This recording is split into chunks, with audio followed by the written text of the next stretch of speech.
I do know I'm not a speaker, but.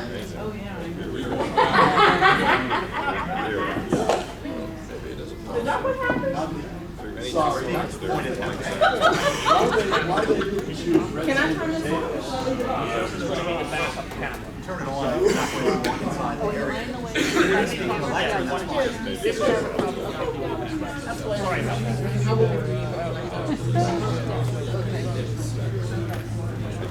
I just wanted to say that we're going to start in about a minute or two. Yes? 1 minute now.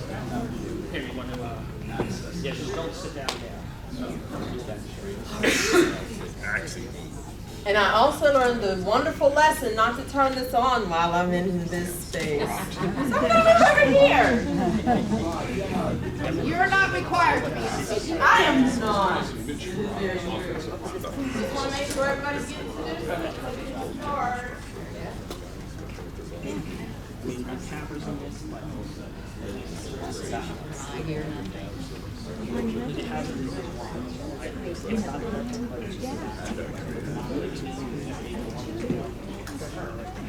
Next time when they're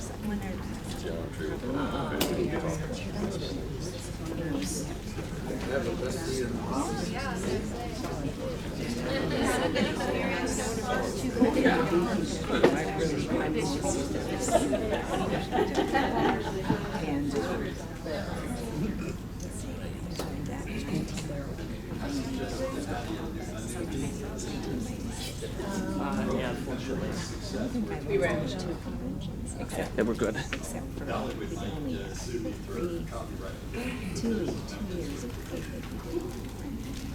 You ready to go, Steve? So when we're testing the mic, I'm going to have you do this to the speakers so they know that they're good, okay? You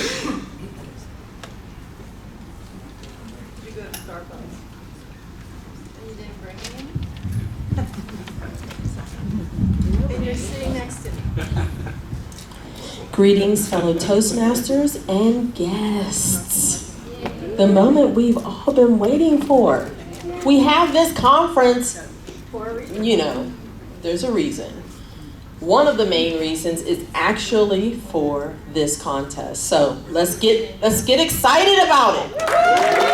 Yes. All right. Welcome to the District 13 International Speech Contest. It is an honor and a pleasure to serve as your contest chair today.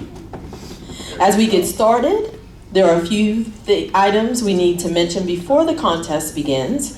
First, of course, I think Kathleen did it really nicely and humorously, but I'm going to read the statement from Toastmasters International for hybrid tests.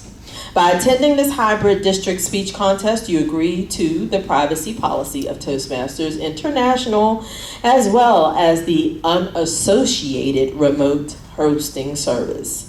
Some of your personal information, such as name, image, and any shared messages, may be shared with our other meeting participants and will be recorded by Toastmasters International, who may use the recording in the future as it sees fit.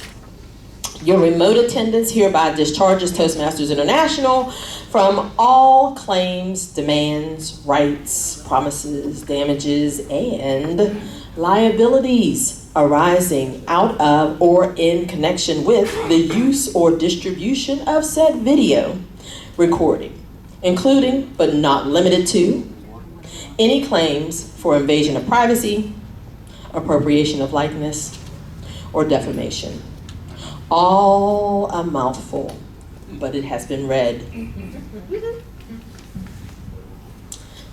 Why are we here today?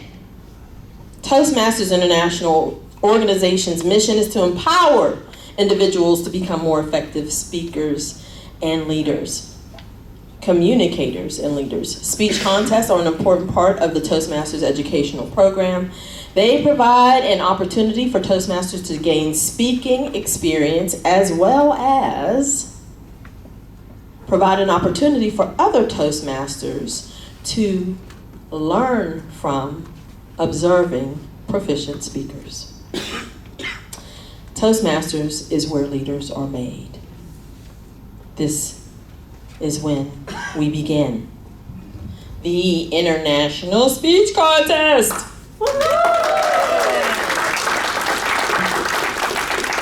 Just a few more things, I promise, before we get started. Please turn off all cell phones, anything that will ring, buzz, light up, and flash that could provide a distraction during the contest. The audience is to remain seated while the contestants are speaking. If you need to get up to do anything, you do that during the minute of silence. If you have to go to the bathroom, if you have to do anything, try to do that within the minute of silence. And if someone is speaking, usually we have the doors closed, but obviously we need the cross breeze. Thank you, Patty, for that information and that suggestion. So the doors are not closed, but if you are out of the room, just try to not distract the speakers. You can come back in after they've finished speaking. Taking of photographs during the speech contest is not permitted unless they have asked the contest chair for that privilege, and that has not been talked about or recordings have not been requested. There will be photo opportunities at the end of the contest. So, Madam Chief Judge. Yes. Have the contest officials been briefed? Yes, the judges, timers, and ballot counters have all been briefed. So let's have the contest. Yes, thank you, Kathy. Very exciting. Our first contestant? Speaking order. Speaking order of contestants. How could I forget that? Our first contestant, Jim Teague. Our second contestant, John Harshman. And thank you, Chris, for that. Contestant number 3, Cindy Gibson. As you will note in your program, it says Wilson. It is Gibson. So thank you for correcting that. Desiree Torella is contestant number 4. Lynn Hitt, contestant number 5. Keisha Deer, or Keisha Deer. I wrote the wrong thing on my paper. Keisha Deer is contestant number 6. Contestant number 7 is Nathaniel Sandstrom. And contestant number 8 is Dawn Michael. If you need to take a peek and you need to write down the order of the contestants, Chris has so graciously put that before us on the screen. So please take a gander, and then we can begin.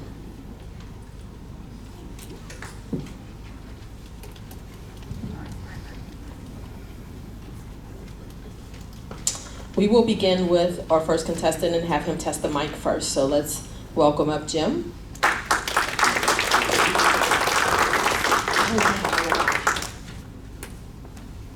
I did say I was going to give you something to read, didn't I? Where's the paper from the correspondence? Hold on. So sorry. Just use this. You can be comfortable in place anyway. There you go.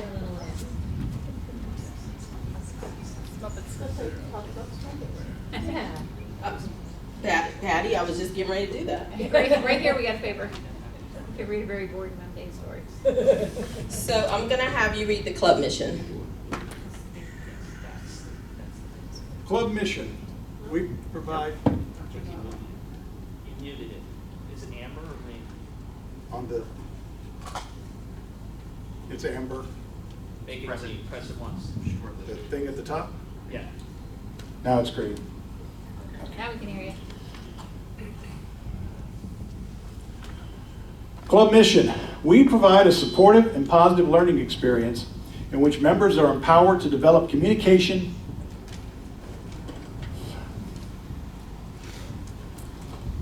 Awesome. Contestant number 1, Jim Teague. The weight of words. The weight of words. Jim Teague.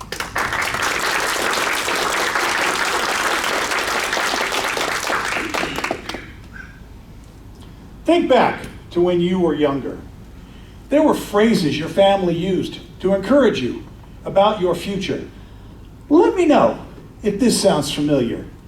You are going to do great things with your life. Yes? You can accomplish anything you set your mind to. Yes?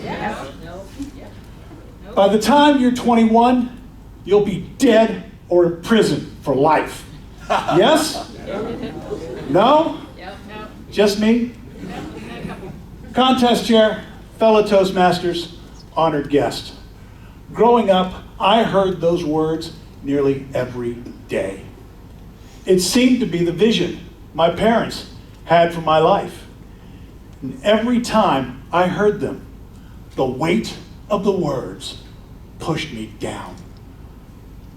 I didn't understand why I heard those words so often, or why they seemed to be reserved for me and not for my younger siblings.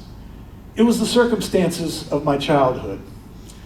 My father was in the United States Army, and his job took him away from home 2, sometimes 3 weeks out of each month, especially when we were living overseas. Alone with 4 children in a foreign country, it was difficult for my mother, and she was often frustrated with a life she hadn't expected. Because of that, she used those words on me to take out her aggression. The weight of the words pushed me down. I got a glimpse of my possible future by looking at my older cousins. They also heard those words in their home because my mother and her brothers heard them from their father. I could see the effect it had on them as they were living down to those expectations. Some of them served time in prison, and 2 of them died young. One was killed in a tragic car accident, and the other one was found lying face down in a ditch with a bullet in the back of his head. I didn't like what I saw, but that was the vision for my life. There was a particularly awful incident that occurred due to a misunderstanding with my parents, where they decided I needed an extreme punishment. At the time, I had long hair, which was the style. The punishment, shave it off. They gave me a haircut that, as they said, made me look like I belonged in prison. I had to go to school the next day with that drastic change in my appearance. And I was so humiliated, I wanted to die. I even thought maybe my parents don't want me in their life. The weight of the words pushed me down hard. I was almost gone. I nearly gave up, but that episode ignited a fire in me and I decided enough. Did I have to go down the same path as my cousins? No. Someone else's vision for me would not become my destiny. I was 15 at the time and I started looking at my options to leave. I chose the path never taken in my family, college. I knew I'd have to pay for it myself, so I started saving everything I could. I worked during the summer painting trucks and tanks for the Army, and on weekends bagging groceries for tips. I was accepted into my first choice of schools, Clemson University. Go Tigers! And by the time I left for school, I had saved more than enough money to cover all of my first year expenses. When my parents dropped me off and drove off, the weight of the words started to lift from me. I thrived in college as I found myself surrounded by optimistic people working towards their futures. And I could clearly see my future and it was so bright, I had to wear shades. My 21st birthday fell on a Sunday, and the night before, I went out with some friends to celebrate. At midnight, they raised a toast in honor of my birthday. The weight of the words continued to lift from me. I was 21, I was still alive, and I was nowhere near a prison. I made it! I was living my vision for my life. Is someone else's vision determining your destiny? That can only happen if you give them the power. Take it back. Several years ago, I asked my mother, why did you use those words on me so often? Jim, it was the way I was raised, and it's all I knew. I didn't know any other way to communicate with you. I am so sorry I ever said those words to you. I gave her a hug, and I said, Mom, it's okay. I forgave you a long time ago. The weight of the words vanished forever. Contest chair.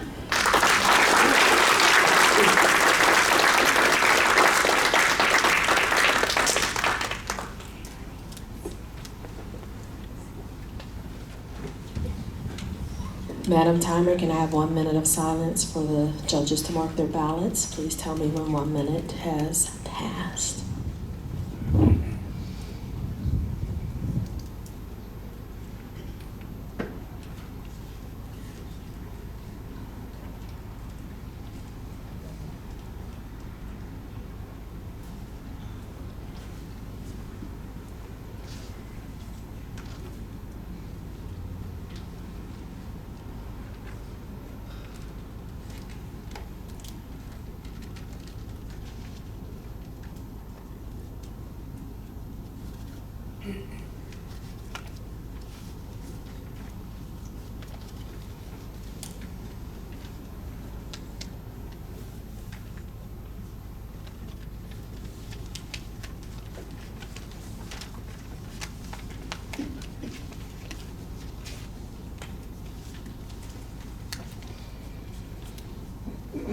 Time is up.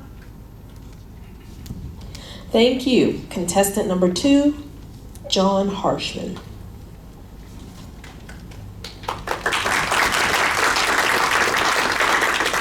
Please read the club mission, John. We provide a supportive and positive learning experience in which members are empowered to develop communication. Leave it down.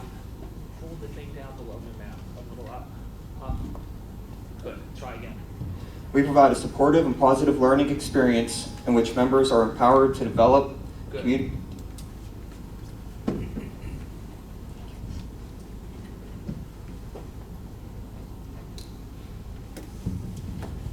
John Harshman, thank goodness I have a spare. Thank goodness I have a spare. John Harshman.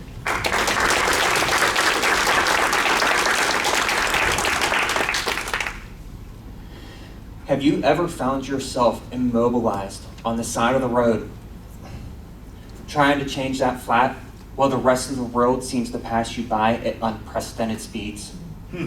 I've been there, both literally and metaphorically. That's because whenever I consider my mental health, I like to compare it to a car. Both require inspections, tune-ups, and even maintenance. Additionally, as a car has 4 tires that you like to keep in good working order and in balance, I have 4 areas of my life in which I like to do the same. Those areas are my family life, my career, my sobriety, and even my health. Symptomatic of my mental health, I exhibit self-destructive behavior. This looks different in each area of my life. In my family life, it looks like me not being present in the moment. In my career, It looks like me living in fear and distracting myself from doing productive work. In my sobriety, it looks like isolation and not doing the things required of me to stay sober. In my health, it looks like me binge eating sugar-filled food. I do not want to have this behavior. Honestly, half the time, I don't even recognize that I'm doing it. And when I do recognize it, I just can't stop it. That's when the insanity sets in and I burrow myself deep inside my own thoughts. I put myself down and I question everything. You're not good enough. You can't do this. Why would you choose that? What is wrong with you? Why can't you be normal? And why does it always have to feel like I have one wheel falling off the car? As I stand here today before you, I cannot stop this self-destructive behavior. But what I can do is I can try to minimize the effects that it has on the key areas of my life.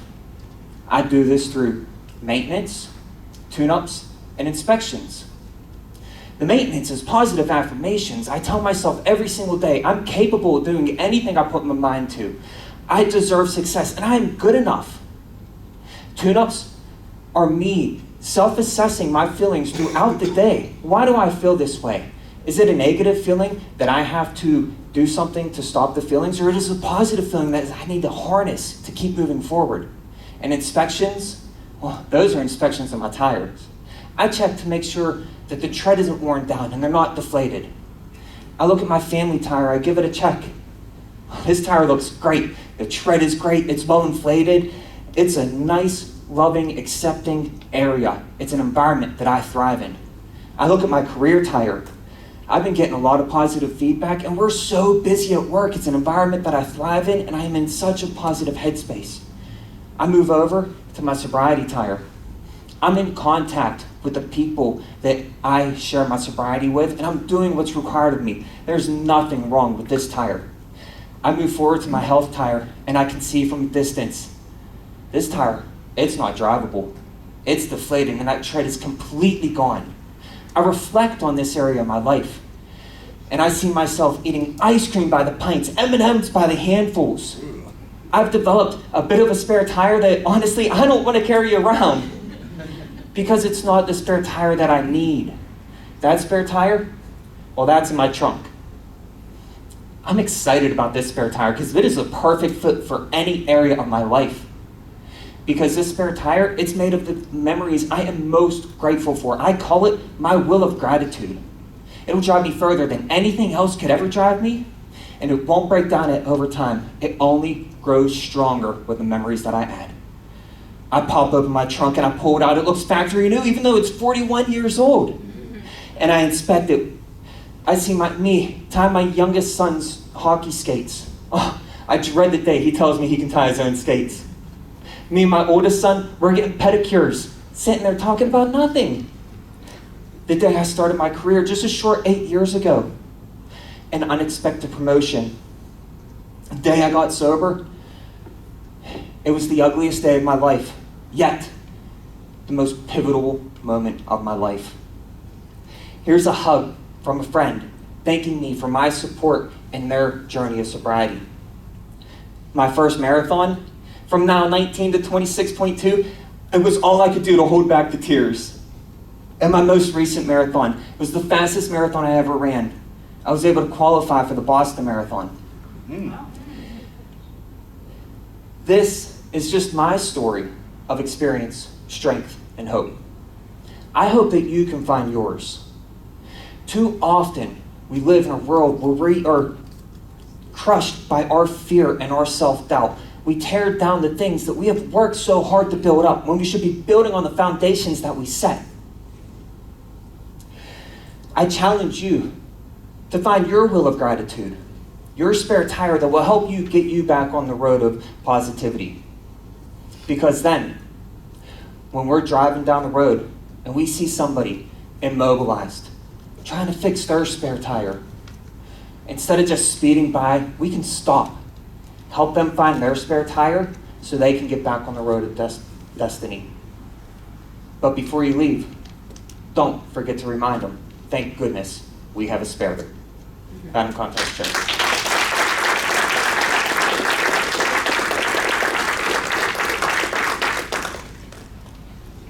Madam Timer, 1 minute of silence for the judges to mark their ballots. Please let me know when 1 minute has passed.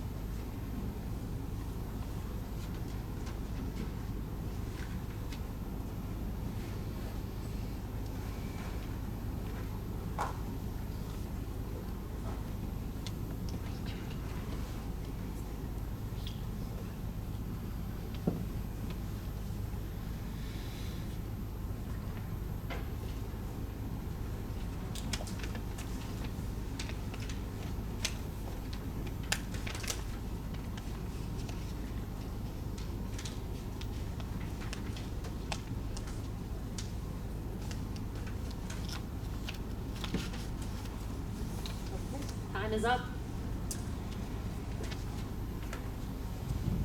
Okay, Cindy, read the district mission for us. I mean, the club mission, sorry. To provide a supportive and positive learning experience in which members are empowered to develop communication and leadership skills, resulting in a greater self-confidence and personal growth. Is that your normal speaking volume? I can go louder if you Well, need. how are you going to speak that volume? Probably like this or so. Okay, then that's fine, thank you. Okay.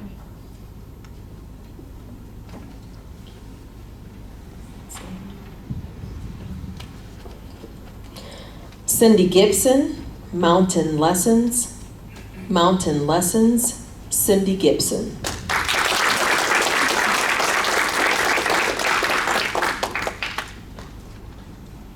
Every single time I saw a bear in my backyard, I never had my camera. But finally, one day, I grabbed my phone and I ran out the back door. I opened my flip phone. Yes, this was a long time ago, and I aimed it in the bear's direction. I just needed to zoom in a little bit. So there I was, looking into my teeny tiny phone, walking toward the bear the whole entire time.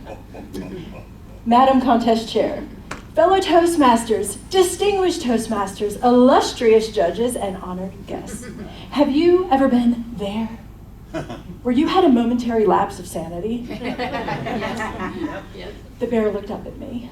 Oh, this was gonna be a good picture. I looked back at the bear, but this time not with my phone, but with my very own eyes. And the bear looked at me as if to say, what exactly is wrong with you, lady? I'm a bear, hello? Suddenly dawned on me what I was doing. I closed my flip phone, ran back into the house, praying the whole entire time that the bear had not acquired a taste for moron. In case you couldn't tell, I was pretty new to this mountain living thing. Clearly, I had a lot to learn if I was going to survive this mountain life. But I did learn rule number 1. Not everything in life is bearable. So how did I get here? Well, I grew up in the suburbs, and I watched helplessly as the trees around me were mowed down to become shopping strips and new neighborhoods. In fact, the neighborhood I grew up in was still being developed when I was a kid, and there was this beautiful tree with this red brick wall around it. Well, I'll never forget the day they cut it down. I cried my heart out. So I guess it was always in me, and especially in my husband, Mike. We loved the woods, the trees, the wild. So we found a mountain home. But something highly unexpected happened when we arrived. Turns out, living way out there, all alone, in the middle of what felt like nowhere, terrified me. Maybe I watched way too many episodes of CSI, I don't know. But the only thing slightly greater than my fear was my little dream of having a garden. So Mike built me some raised beds, put a fence around it, and I dared to venture outside. For several years, I focused primarily on growing native plants. You would probably call them weeds. But I kept at it, made sure I got a little better, and then a little better, and finally, somehow, I managed to grow a pumpkin, which I baked and transformed into a pumpkin pie, Mike's favorite. And as he tasted that fresh pumpkin pie, something in him shifted because he marched out to the garden and he announced, "Honey, this spring we're gonna get a tiller and we're just gonna till the rest of the yard up." Mike had caught the gardening bug, and why shouldn't he? The garden had just grown pie. Yeah? Mountain rule number 2, make room for more of what you love. Poop is actually valuable. Oh yeah, you heard me right. And as I was shoveling it out of the back of my truck, wow. I was floored that I actually paid money for this stuff. Maybe I was still a city slicker. After all, I just bought a truckload of manure, as the locals called it. But they had assured me it's the stuff that makes the garden grow. And you heard about my pumpkin, so they were right. I've come to discover that in gardening, but most especially in life, sometimes what helps us grow best is all the crap piled on top of us. Mountain rule number 3, don't be afraid of all the crap that comes into your life. Neil Donald Walsh said life begins at the end of your comfort zone. That sure was true for me. I went from being terrified of the woods and the creatures lurking in there to being on the lookout to discover a deer, a bird, or a butterfly. I've grown to love our mountain home, our getaway from the demands of this world. So I challenge you, step outside of your comfort zone. Take pictures of bears from a distance, please, trust me. Make room for more of what you love. But most important of all, I ask that you grow. Grow from all the crap that comes into your life. Madam Contest Chair.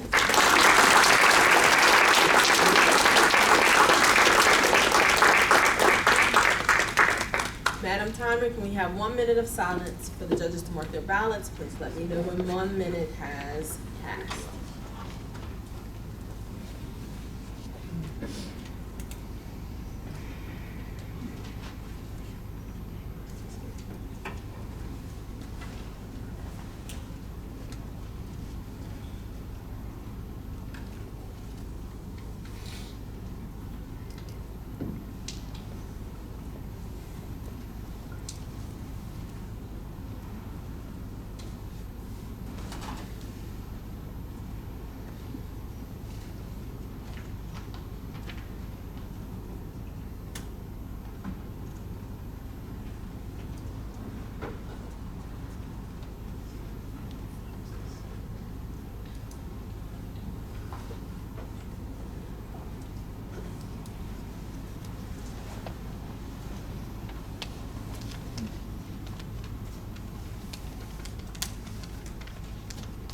Time is up.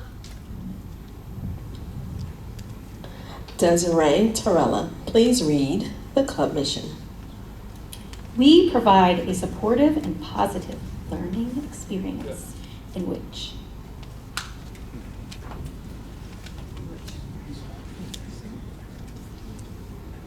Contestant number 4, Desiree Torella. A journey shared is the most rewarding. A journey shared is the most rewarding. Desiree Torella.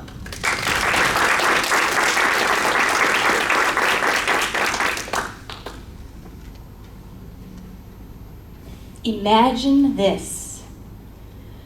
You wake up in a hotel room before your alarm has gone off and your eyes are still shut. You can feel your heartbeat in your chest. Your mind is racing.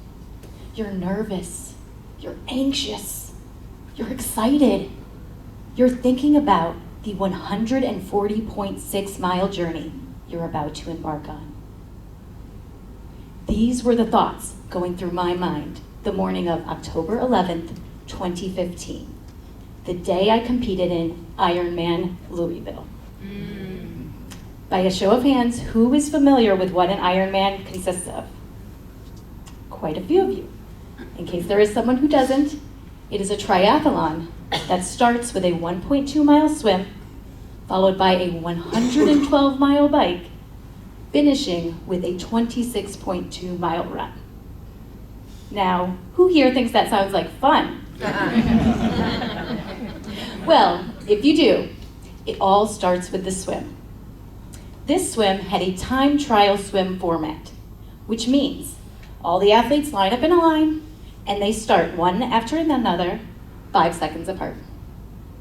With a race that has thousands of athletes, can you imagine how long this line got? And I did not get there very early. Therefore, I had to wait over an hour to begin my race. That's an hour of pre-race butterflies, nervousness, just wanting to get going. Finally, it was my turn. I had my swim cap and my goggles on, and I jumped in that Ohio River and began my Ironman journey. Being a lifelong swimmer, I was most looking forward to this part. However, it is the shortest part of an Ironman, but I enjoyed every second of it. I had a nice smooth stroke and no real issues during the swim. When I got to that swim exit, there were these angels waiting for me. They are called wetsuit strippers. Their one and only job is to take your wetsuit off, because that's not easy to do by yourself. They hand you your wetsuit and you're off to transition. Transition area is very similar to a pit stop in NASCAR. It's where you gather up all your gear and get ready for the next leg of your journey, which was the 112 mile bike. This is the part I was least looking forward to. It is also the longest part of an Ironman. But I took it in.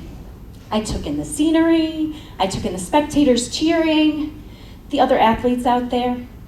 I took in those rolling hills of Kentucky for 6.5 hours.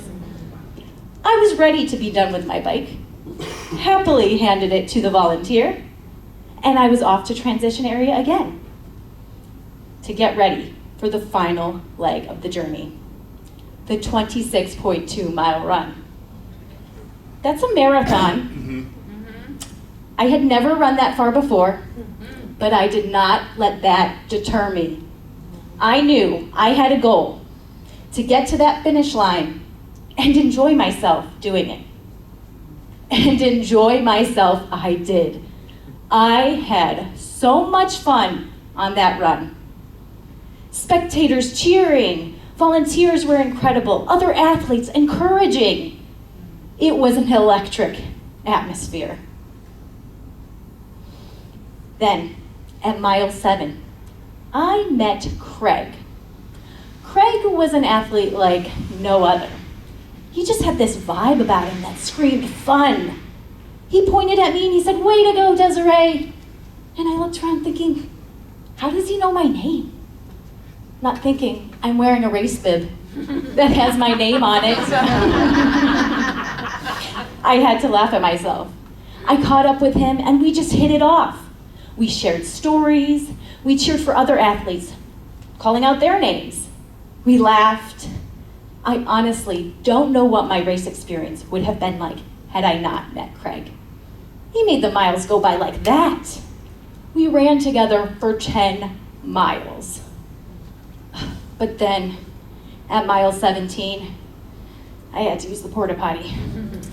And unfortunately, that's when we separated ways. But I am truly grateful I found him during that race. After that, the miles got a lot tougher. Mentally, physically, my hip flexors were screaming at me. But I knew I had to get to that finish line. And then, there it was, the red carpet. Thousands of spectators lined it. lights, music, noise, the announcer. It was that finish line feeling you hear about. But as I approached, I had to think back to all the things that got me to this moment. Months of training, early morning workouts, long workouts on weekends, time away from loved ones, sacrifice, dedication, determination, all got me here. And I realized it wasn't just about me. It was about all the people who helped me get here. Family, friends, teammates, volunteers, that wetsuit stripper, Craig, all got me here. But now it was my turn. I hit that red carpet and I threw my hands up and I just screamed the whole way.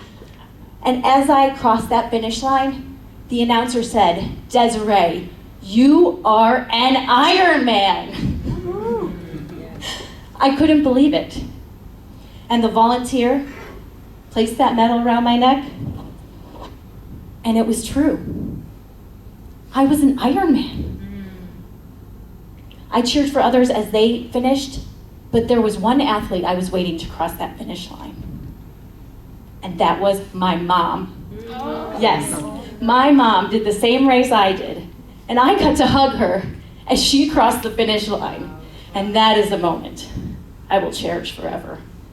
And it made it all worth it. Thank you.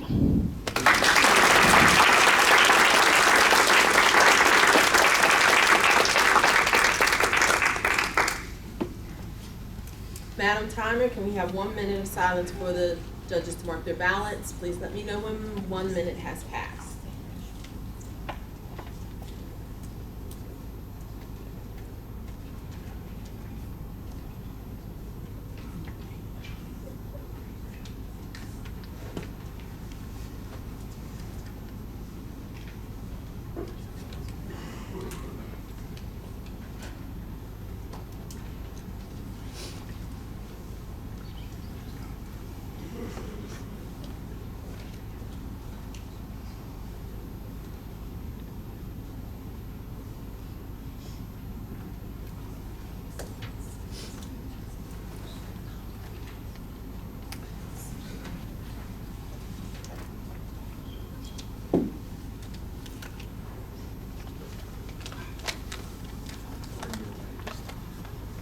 We provide A supportive.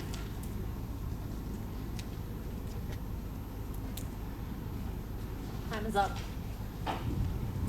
Lynn Hitt, please read the club mission. We provide a supportive and positive learning experience in which members Good. Lynn Hitt, weather the storm. Weather the storm, Lynn Hitt.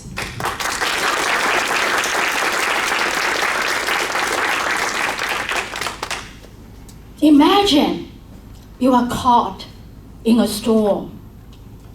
Contest chair, fellow imaginative masters. I grew up in Taipei, Taiwan, where typhoons, powerful tropical storms, hit the island 3 to 4 times a year. Like hurricanes, typhoons take life, destroy home, and bring chaos to our lives. At the same time, typhoons refill the water level and balance the air temperature. Good or bad, it's all part of the nature. Have you ever been caught in the storm of life?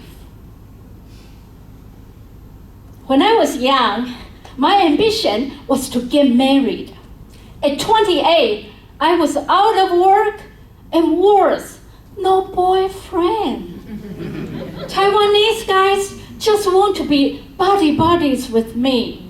No romance. One day, Dad said, "You will need to go find a boyfriend.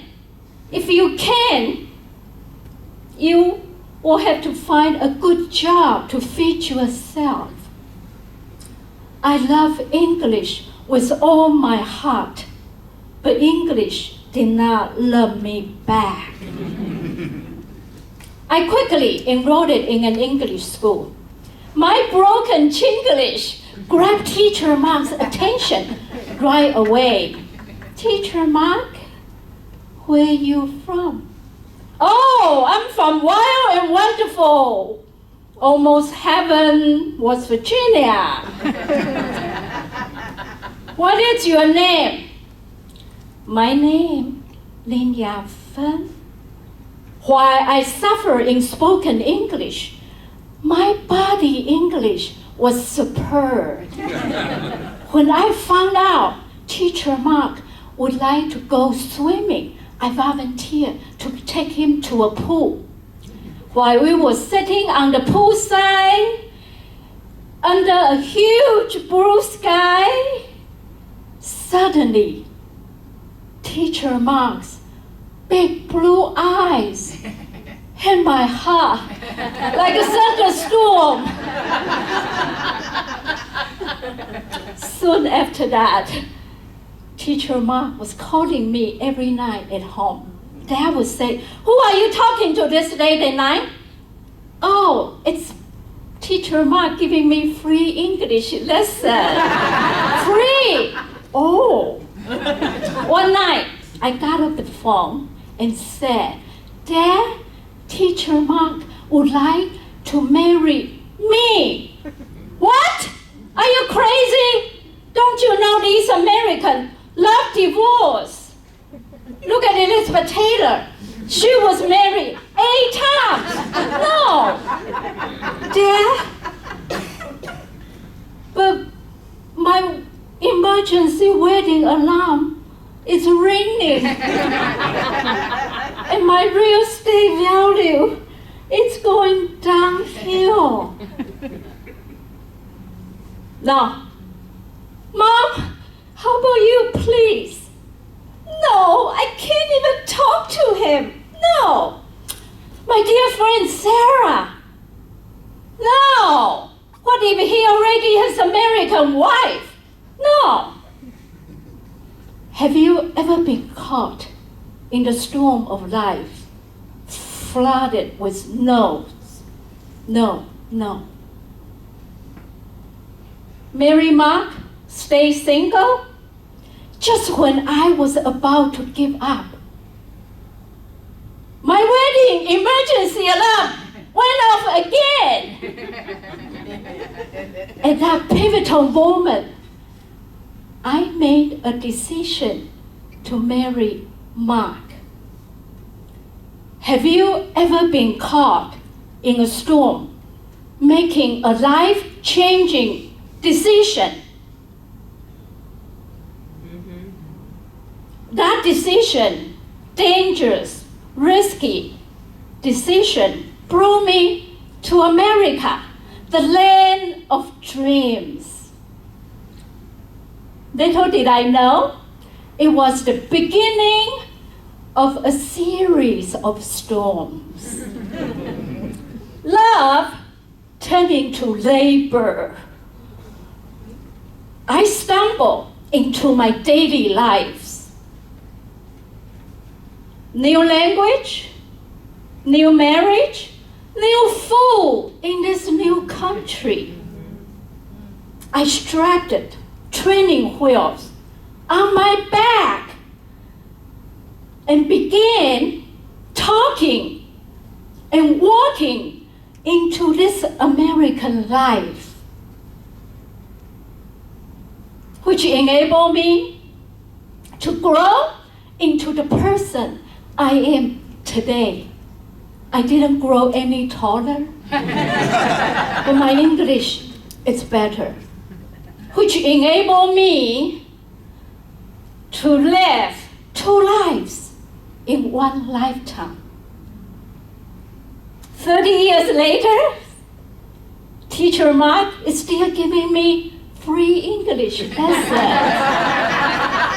And as a huge bonus, another free English teacher, our son, Jake. My dear Toastmasters, what storms of life are you facing today? Divorce?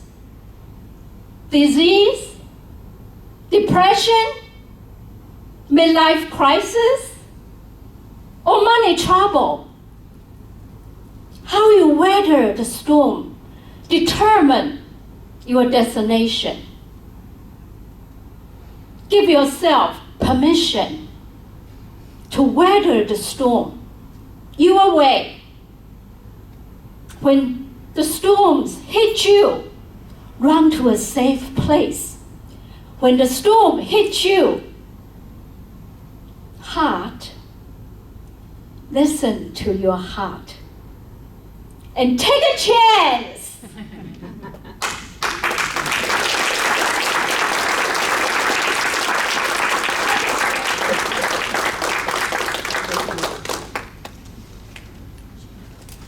Madam Timer, can you give me 1 minute for the judges to mark their ballots? Let me know when 1 minute is up.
Time is up.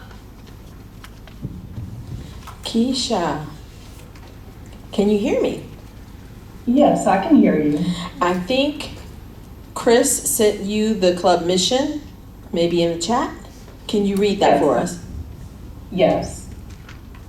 We provide a supportive and positive learning experience in which members are empowered to develop communication and leadership skills. Good. You're good. Thank you, Keisha. Contestant number 6, Keisha Deer, Embracing the Canvas, an Experiential Art Journey. Embracing the Canvas, an Experiential Art Journey, Keisha Deer. Good afternoon, contest chair, fellow Toastmasters, and honored guests. Today I come before you not just as an aspiring artist, but as a humble explorer in the realm of experimental art. Picture this, a pristine setup, the aroma of fresh hobby wood wafting in the air, an easel standing tall, and a miniature canvas eager to be transformed.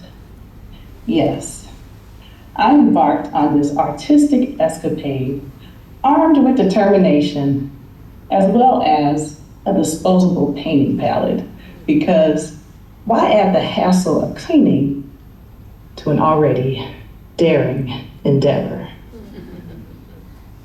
I wanted to make things easy for myself, so I started rehearsing color mixing principles. I relied on a trusty cheat sheet. It made me think of simplifying things and eliminating barriers. I needed to make room for maximum creative growth. On a day as special as my 6-month wedding anniversary, I decided to paint my very first oil painting, and it would be of the first floral arrangement that I made for our home, with its wooden stems and flowers set inside of a bright teal brown floral base. Yes, with every brushstroke, I will celebrate both the beauty of the ordinary as well as the joys of creating precious memories.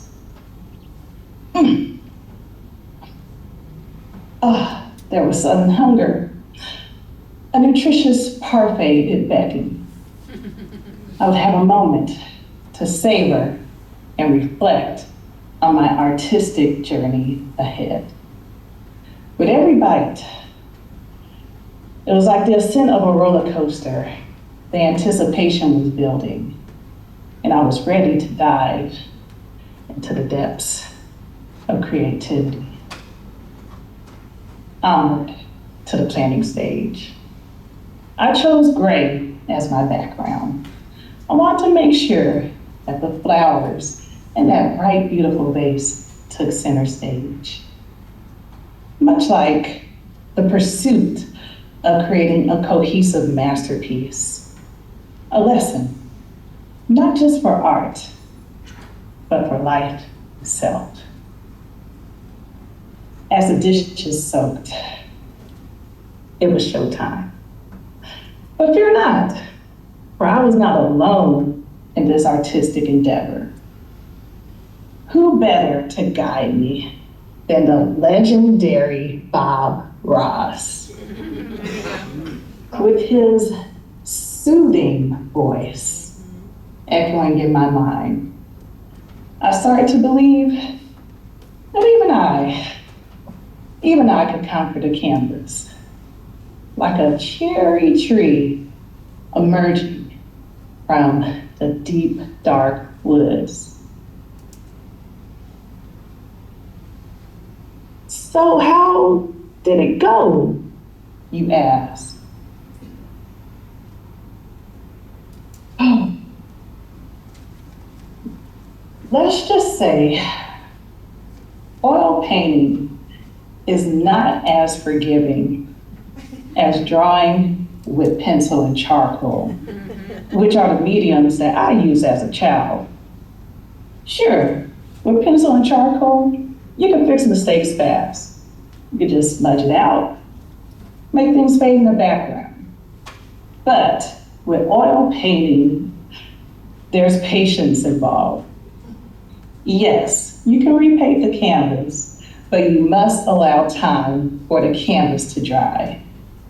And you must be deliberate about every step you take to fix your mistakes. Much like personal reinvention. Yes, painting mirrors life with its demand for refinement and refashioning. And all of us, like a masterpiece in the making, we must be intentional about adding texture and depth to our experiences, embracing guidance from mentors like Bob Ross, and valuing the lesson of every mistake that we learn along the way. As we navigate this experimental art called life, let us take courageous steps and let us seek advice and celebrate every success with the passion of a seasoned artist. Because in the end, it's not just about the finished piece, but it's about the journey of reinvention and growth. Thank you.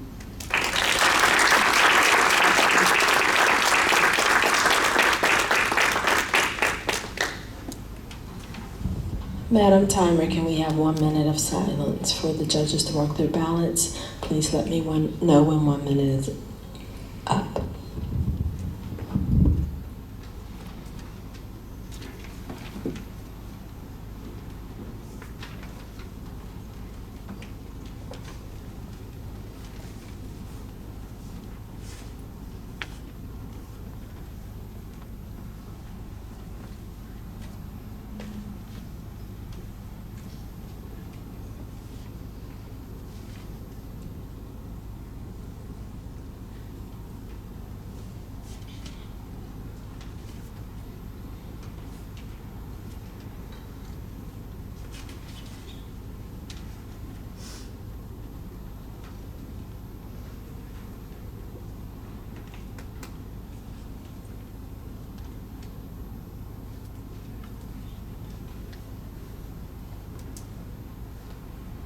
is up. Nathaniel Sandstrom, can you please read the club mission for us? All right, so we provide a supportive and positive learning experience which members are. Down. The head set, pull down. Down more. Below your mouth. That's better. Try again. We provide a supportive and positive learning experience. Good.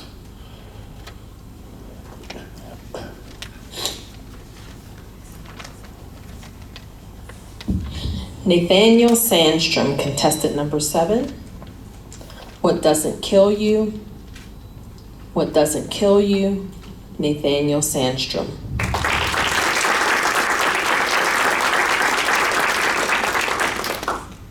Thank you, Madam Contest Director. One evening in mid-May 2008, a resident of Memorial Sloan Kettering Hospital in New York called my wife in Pittsburgh to tell her that I wasn't likely to live through the night. 6 weeks earlier, a hematologist at Allegheny General Hospital in Pittsburgh told me that the transfusions they'd been using to restore my disappearing blood cells were no longer working, which is how I ended up at MSK with a mysterious illness slowly killing me. 6 weeks before that, the oncologist treating the cancer in my brain told me that until they could figure out what was making my blood cells disappear, she would have to stop treating the cancer in my brain. And 6 months before that, while making breakfast for my 2-year-old daughter Ava, I was hit by a headache so severe it sent me to the ER, where an MRI revealed a golf ball-sized tumor in my right frontal lobe. And when they told me it was probably glioblastoma, I knew that I would soon be dead. And that Ava, my beautiful little girl, was going to grow up without her father, and that I was likely to die before ever really knowing her, which honestly scared me more than dying. But what doesn't kill you, right? A biopsy 7 days later showed that mass to be not the glioblastoma, but a lymphoma. The best of the bad options, they told me, because there were treatments, one of which I started immediately. And then 9 months later, a diagnosis for that mystery illness came the very same night that resident called my wife to tell her of my impending death. Hemophagocytic lymphohistiocytosis. Thank God they just call it HLH. But a diagnosis for, a cure, the only cure for HLH is a bone marrow transplant, which I had on September 8th, 2013, despite having been told I only had about a 50% chance of survival. But what doesn't kill you actually doesn't kill you. And in January 2009, I was finally told I could go home to my wife and daughter in Pittsburgh. I'd made it. I'd run the gauntlet and come out the other side alive. But in the weeks and months that followed, I often wished I hadn't. You see, while my body was being ravaged by disease, I only had one thing to do: not die. But when I didn't die, I didn't know what to do. By all rights, my life should have been snuffed out by that combination of diseases, and somehow hadn't been. And was now pulling me back into my troubled marriage, into my pointless job, shining a light on my failures as a father to a now 4-year-old daughter who barely recognized me, making it impossible for me to see the future I was supposed to get for having survived all that. I'd gone through hell. I was owed something for that, a revelation or transformation into, I don't know, somebody free to live their best life. And the pressure, oh my God, the pressure to make the most of this second chance, to live that best life, was overwhelming. So for the longest time, I did nothing. I was so ashamed not to have come through all of that as somebody new, somebody better. But I just wallowed in the misery of survival, feeling sorry for myself.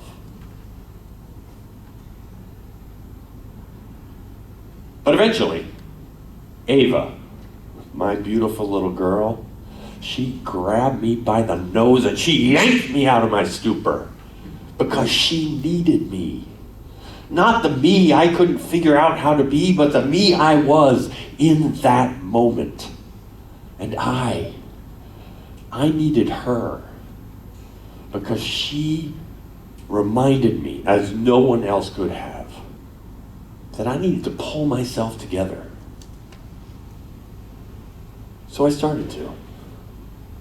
I tried to save that troubled marriage. I failed, but I tried. I clawed my way back to that pointless job, and then I got a better one. I learned to play with Ava again. In short, I began putting in the work. 15 years later, I'm still at it. But in the meantime, I've been able to watch Ava discover that sports are not her thing. But that music is. I've watched her perform in musicals and sing the national anthem at her high school graduation. And I am so proud to be able to say that I have watched her go off and conquer her first year of college. What doesn't kill you, doesn't kill you. But not dying means you get to keep living. And what Ava reminded me, what I hope I can remind you, is that living is more than just existing. Living, really living, takes work. But it's that work that makes life worth living. I know it's a cliche, but do it anyway. Get your hands dirty, reap the rewards. I promise you, it will be amazing. No, check that. You will be amazing. And who doesn't want to be amazing? Thank you.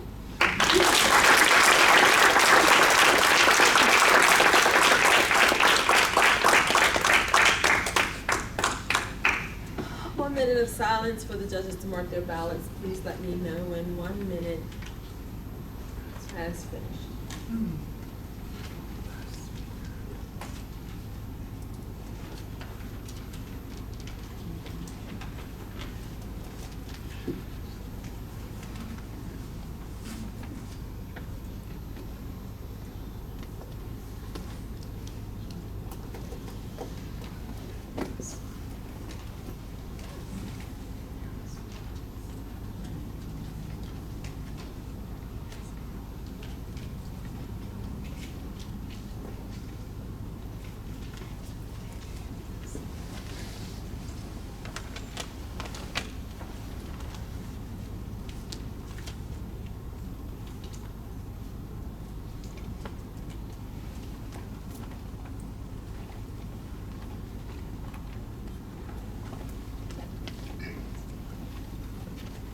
Time is up.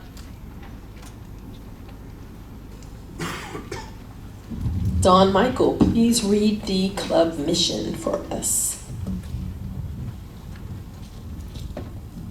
We provide a supportive and positive learning experience in which... If you're going to speak loudly, that's great. If not, pull it closer to your mouth. I'm going to speak loudly. Okay. Then I was starting softly and hoping to crescendo. a little bit closer, but not Okay, a little bit closer. How's that? We provide a supportive and positive learning experience in which members are empowered to develop communication. Yes.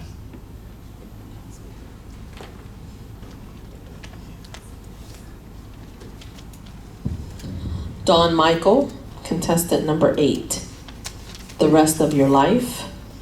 The rest of your life, Dawn Michael.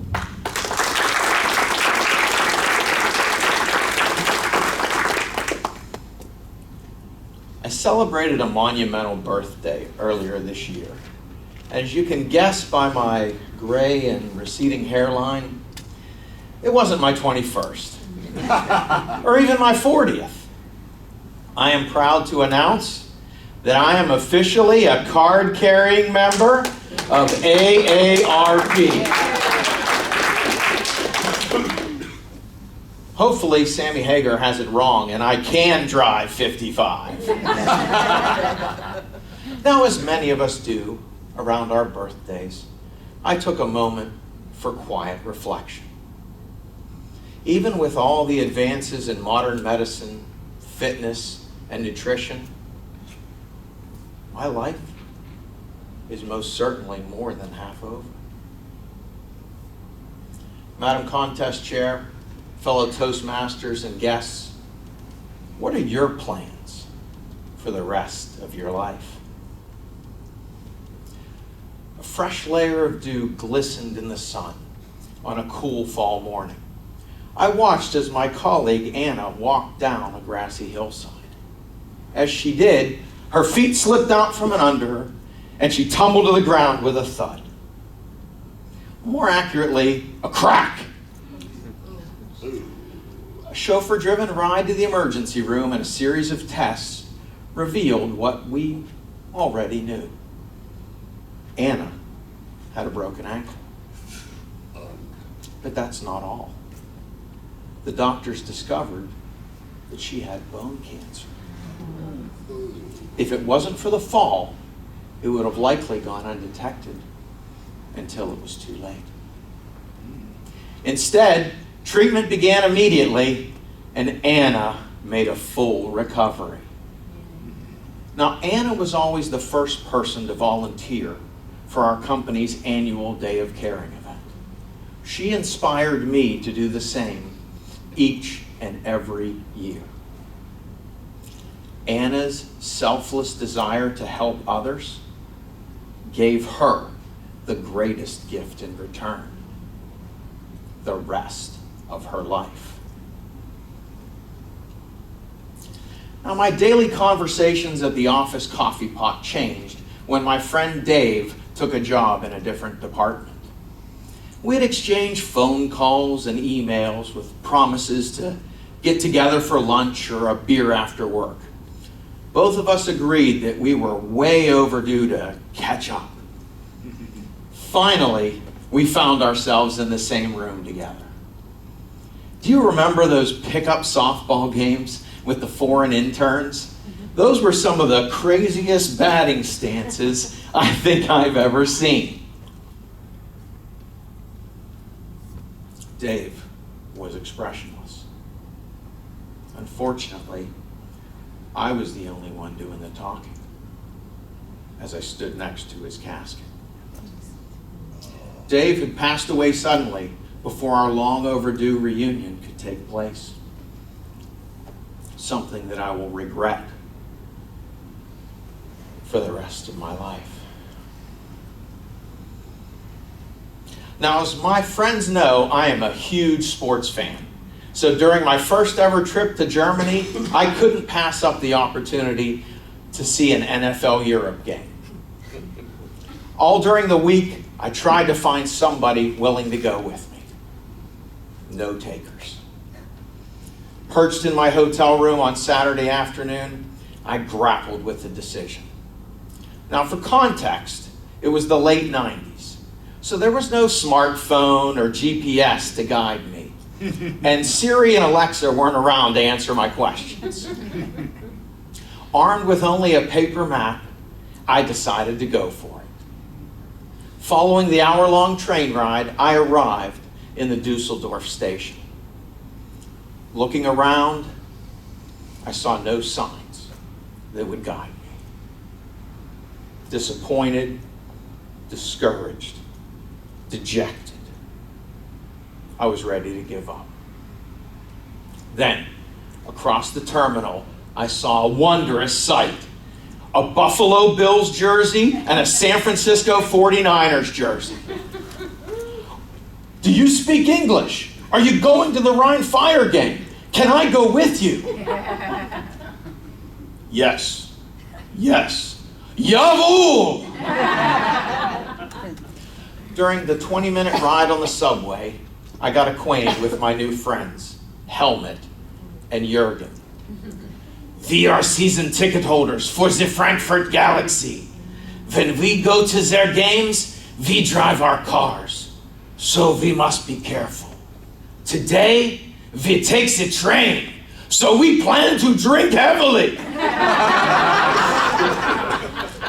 It was the perfect match. I explained to them the strategy behind American football, and they educated me on the etiquette of German beer drinking. After our post-game celebration at Burger King, hey, who am I to mess with their tradition? I boarded the train and returned to my hotel. It was an experience that I'll remember for the rest of my life. Ladies and gentlemen, don't wait for your next birthday. Commit to making a change right now. Help others. Cherish friendships. Take chances. Pledge to make the rest of your life the best of your life. Madam Contest Chair.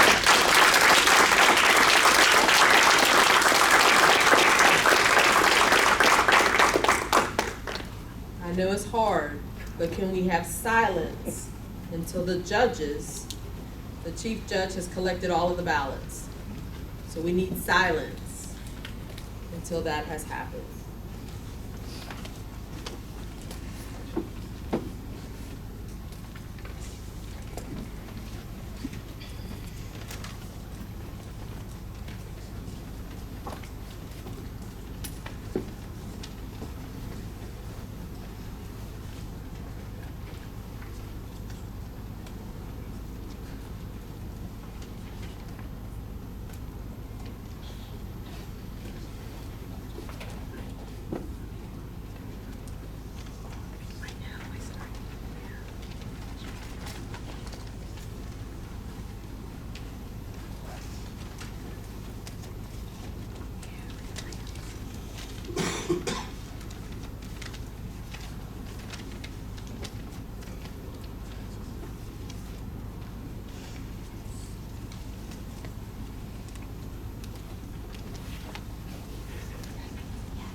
I think it's safe to say we can give our contestants a round of applause.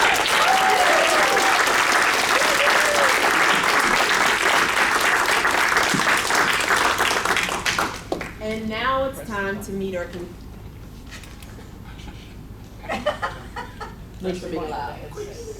It's time to meet our contestants, and I'm going to do that alphabetically. So, Stephanie, can't use it. No, it's on your headset. It's Oh, off. well, that would be nice. There it is. There it is. Okay. We are going to meet our contestants. So I'd like to welcome them up to the stage. And our first contestant that we're going to welcome to the microphone will be Keisha Deere, who is online.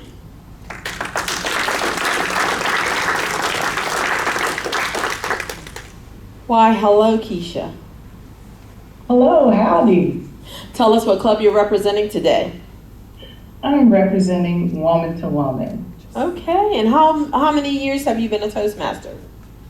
Gee, I would like to say approximately 3 years. I came on with the club during the pandemic. So right now, I can't remember if it was the tail end of 2020 or the beginning of 2021. No worries. Thank you for competing today. And we want to learn a little bit about you. So talk to us about this how art is inspiring you and how that affects your life. All right. So the idea of me actually, and I'll show you, I actually did paint something. So the idea came from my mom. I've been caring for her as a caregiver since 2015. She had a major stroke. And she's been on her journey. You know, I've been encouraging her to do the things that she loves within the constraints of her limitations. She used to be very good, expert at photography. And so she's now started to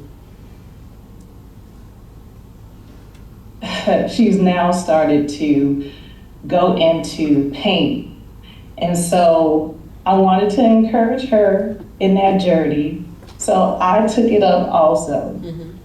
And so it was a little nerve-wracking because there's a certain level of skill that you need to have, and I'm a perfectionist. I don't like my creations to look like a child's piece of artwork. But with everything, you have to start at ground level. And so I was starting at 0, and I was okay with that. But I wanted to go through that experience with my mother too, as she's exploring what she can do and feeling free to express herself. Well, we appreciate you, Keisha. We have your certificate of participation here. Obviously, I can't give it to you through the screen, but we will send that to you, okay? Thank you. Thank you for participating. Next, I'd like to invite Cindy Gibson. Not Wilson, but Gibson. Thank you, Cindy. And there's your certificate of participation. Thank you for participating. All right. So tell us what club you're representing today. Johnstown, Club 1231. I need to give her the mic, don't I? Yeah. That would be a great idea.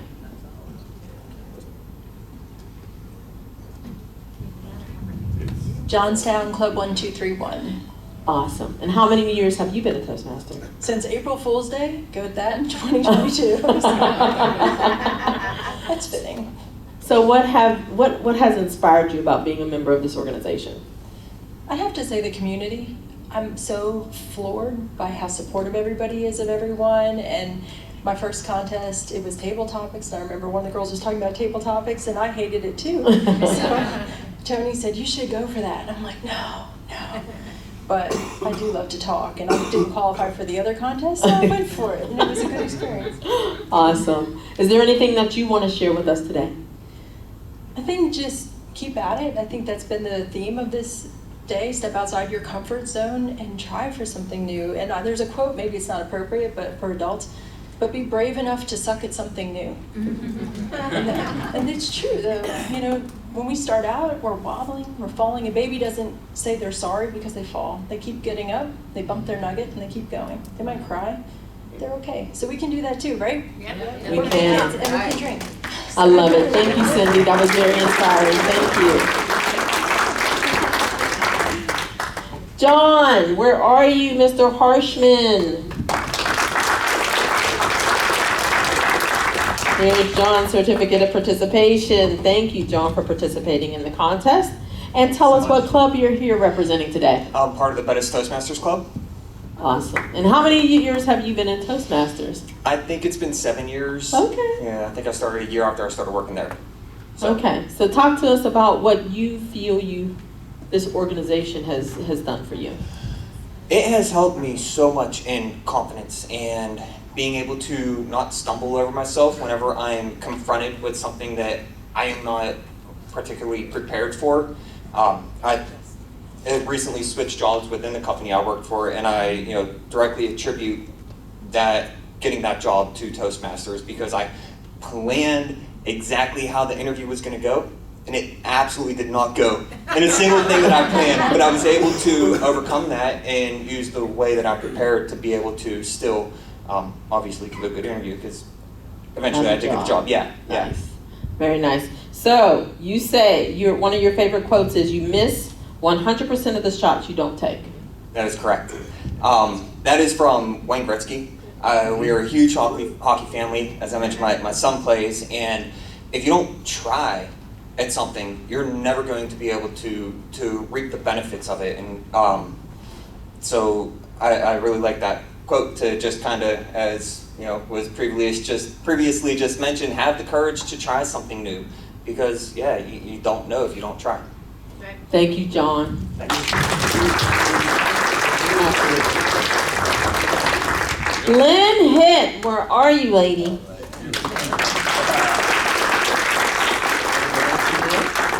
This is Lynn's certificate of participation. So I'm going to hand that to you, Lynn.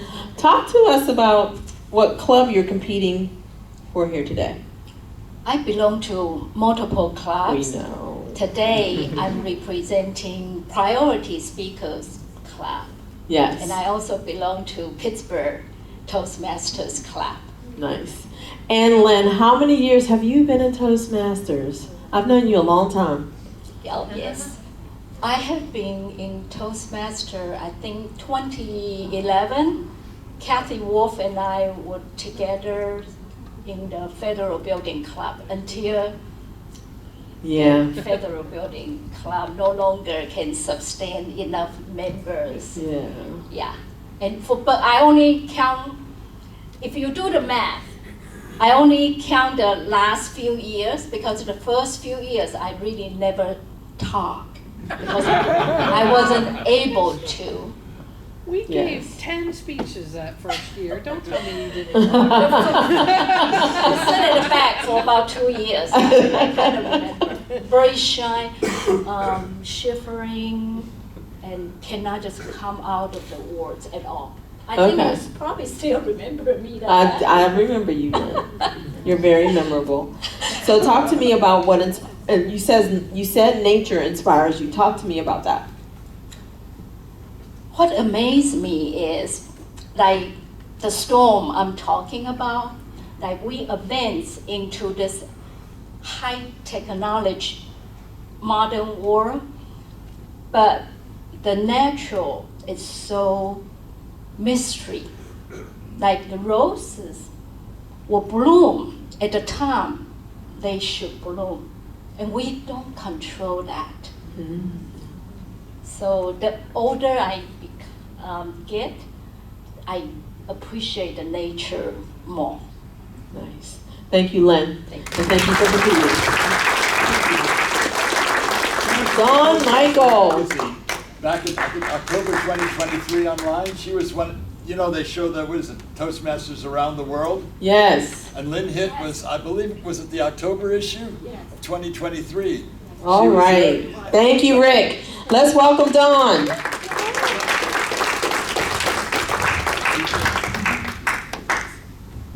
There you are, my friend.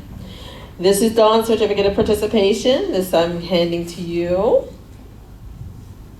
So what club are you here representing today, and how many years have you been in Toastmasters? I am here representing Westinghouse Toastmasters, 127-6571.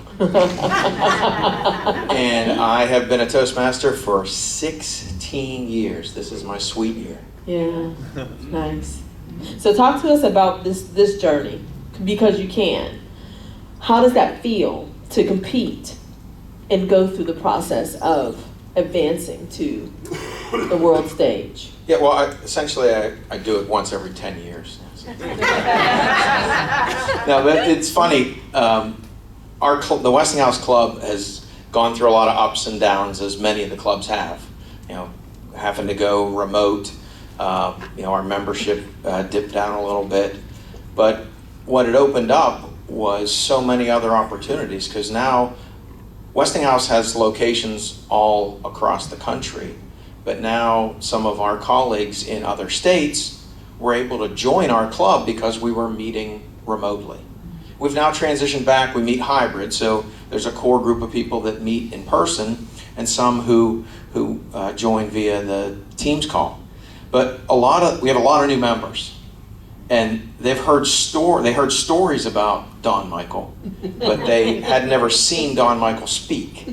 So interestingly enough, I gave my Pathways icebreaker, and it was titled Man versus Myth, so that I could show to them that, yes, I really can speak intelligently and in coherent sentences. It's not just that guy that they heard about that traveled halfway around the world 10 years ago. Very nice. Thank you. Thank you for participating and competing. Nathaniel Sandstrom, come on down.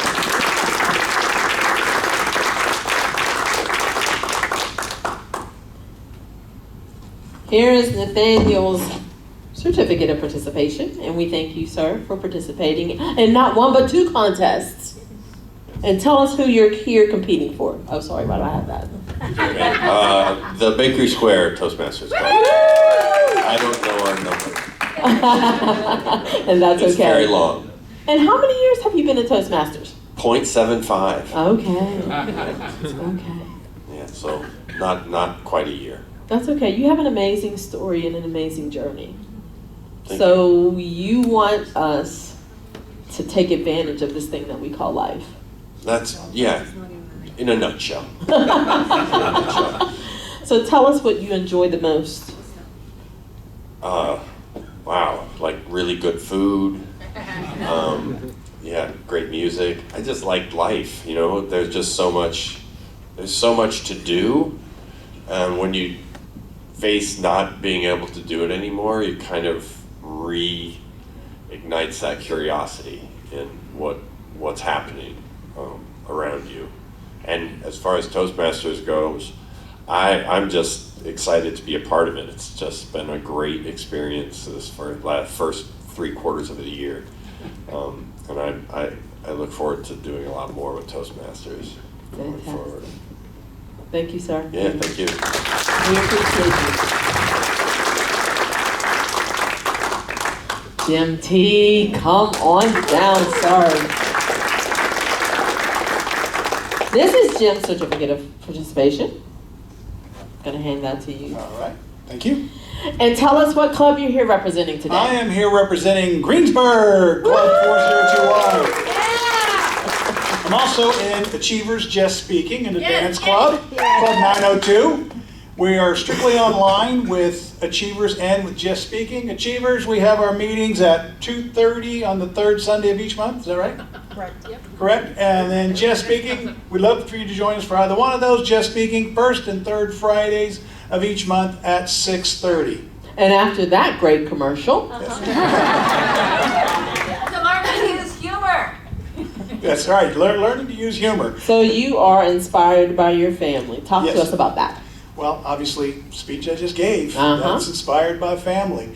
And interesting thing about that speech is that's a topic, what I've talked about there, I don't talk about it. Mm-hmm. This is the first time I've talked about it in decades. Mm-hmm. And it just felt like there was a message there that I needed to share. with people, but it's one of those things, it happens. And you just forgive everybody and move on. You can't let your heart become bitter. That is the road to take. But that was also a point of vulnerability for you to share something like that. So we appreciate that. And how does that feel after you share something that is so personal and so, because I think if we are all honest about it, there's something in all of our lives that we have, that's that deep thing that we don't talk about. But to not only share that, the courage that it takes to do that, to share it and be courageous about it and share it with the audience. I mean, I know we're all kind because we're Toastmasters, but I'm just saying, that's an incredible thing to do. Yeah, I think I have the right word, is cathartic. You just lift it off and let it go. And I've done that for decades. You know, you still love the people in your life, and you carry on. Thank you. Desiree, come on down.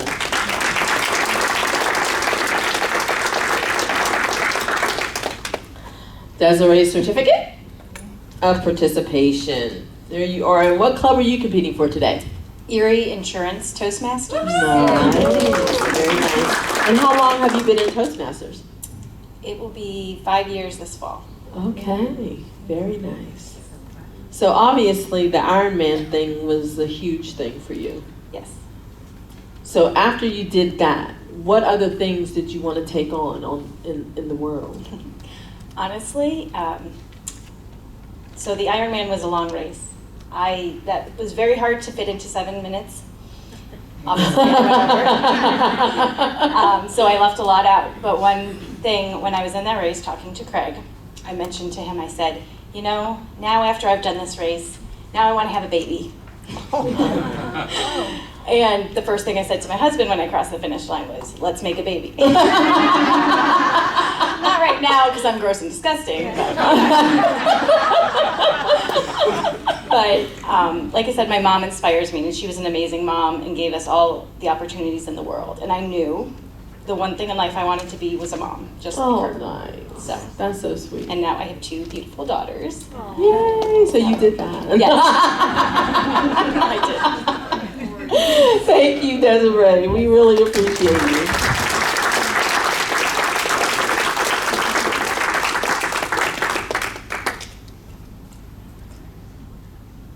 I guess that's it. Yeah. I have ketchup. That's it, folks. So, the announcement of our winners will happen at dinner this evening, which begins at 6:30. The DTM reception is at 6 o'clock. That's what I was going to say. Wait. In this room? Wait, DTM reception is different than the dinner. It is. Okay. Yes. That's all I have, folks. And I'm turning the meeting back over to Russell Drake. Take it away, Russell. Thank you, Stephanie Denise Scott. All right. This has been an amazing day so far. Hope you enjoyed it. Did you? Yes. We've had some inspiration, we've learned about people, and we're going to have a great speaker, our international director, at dinner. And for those, it was interesting, I think maybe it was Keisha, who's online, was talking about photography. And that's a love of mine, so if you want to see a catalog of a coffee table book of churches, come out and talk to me over in the corner over there. Just love to do that. So, 6 for the DTM reception, 6:30, 6 o'clock for dinner, 6:30 for dinner, all right. 6 o'clock for the reception. 6 o'clock for the reception. For, I saw pictures, what was that about? When contestants could have their picture taken behind yeah, absolutely. We got the lights up so you can have your picture taken with your club or with your family and friends. Let's do that, and we will see you at dinner. Saranara.